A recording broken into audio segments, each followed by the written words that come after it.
Welcome to the Daily Share Pop Edition. I'm Roxy Diaz, and if you like pop culture, well, you are in the right place. And I'm going to talk about everything that is trending right now. Let's get right into it, all right? I Am Kate. That's the title of E's upcoming documentary about Bruce Jenner's transitioning to Caitlyn. This 8-part series is of our installments will also follow Jenner's transition, how it's affecting all the people in her life, starting on July 26th, all right, where the show will air Sunday nights at 9. And this morning, E released the first trailer. Take a look.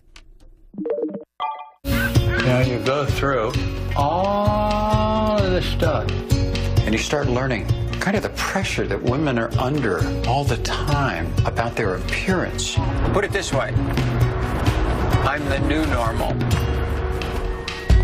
Jenner spent 65 years as a male before transitioning, and along the way, he was married 3 times. Now, as you can imagine, this change has affected his ex-wives. Biz Singer wrote the extensive article on Jenner for Vanity Fair. You're seeing behind-the-scenes video of the photo shoot here. Biz Singer told NPR that the ex-wives knew and when. Christy Scott was the first wife, and she noticed that her bra had a rubber band attached and thought that was kind of weird and asked her husband, Bruce. Then he came clean and said, I've been wearing your bra and your clothing, and she accepted it. The second marriage, he did not say anything until they already had 2 children, and literally kind of one day said, look, I got to level with you. I have gender dysphoria. And, she was devastated. And so they went to a therapist, and the therapist said, you know what? This condition will never, ever change. If you want, you can have a relationship with Bruce as a woman. Otherwise, you have to move on. And she moved on. And then roughly about 7 years later, he married Kris Jenner. He didn't tell her the severity of the condition. And the question is, what obligation do you have to say, look, here's the deal. My condition isn't changing. Maybe we can fashion something, but you must know this. And that he did not do. And I think it makes Kris feel confused and really upset. You should have come clean with me at the beginning, and then I make the decision, or we make the decision, and he never did that. Let me bring in my girl, Melissa Knowles, right now. Melissa Bissinger brings up a really good point. And in any relationship, man, woman together, man, whatever, relationship in general, if you have such a secret like that it's going to affect the both of us, you should come clean about it. Give me the right to have that decision whether I want to continue in this relationship or not. Don't you agree?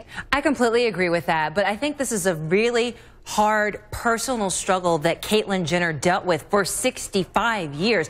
That's a really long time. And when you're trying to continue to be this Olympian who everybody thought you were and uphold this image, that can be even more challenging. In addition to that, you're living your life in the public eye, which of course they did choose on Keeping Up with the Kardashians, but that just made it that much harder. But yes, I do agree that Caitlyn Jenner, when she was Bruce Jenner, should have come out to all of the wives and said, you know what, this is who I really am. This is what I'm struggling with.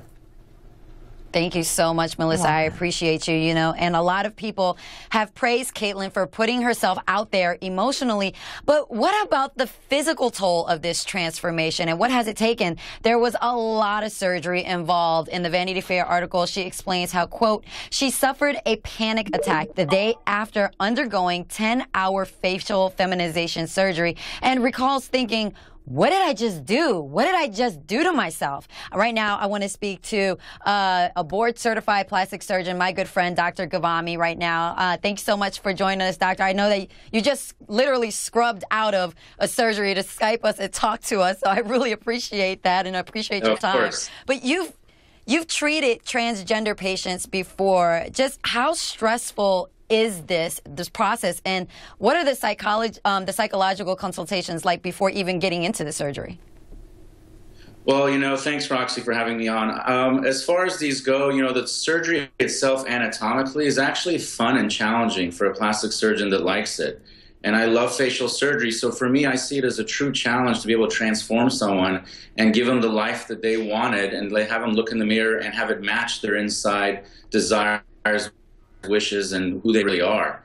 Psychologically, these patients, I think, do need to be in counseling and in therapy regularly before, during, and after the process. You can imagine we have patients that are not transgender that get a rhinoplasty and have difficulty dealing with the new image, or even their increased attractiveness and all the attention it brings. There's so many challenges to postoperative psychology in any surgery.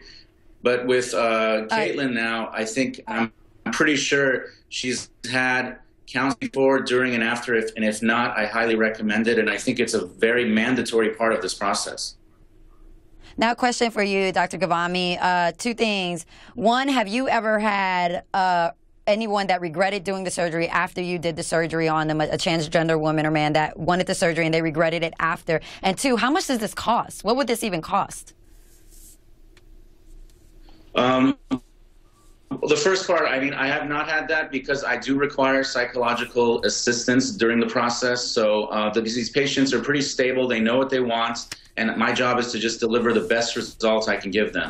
As far as cost, because so many things are involved, it's rhinoplasty, brow ridge shaving, forehead contouring to make it softer, cheek augmentation of some sort, either with fat and or an implant, and then jawline narrowing and contouring, lip augmentation, skin resurfacing.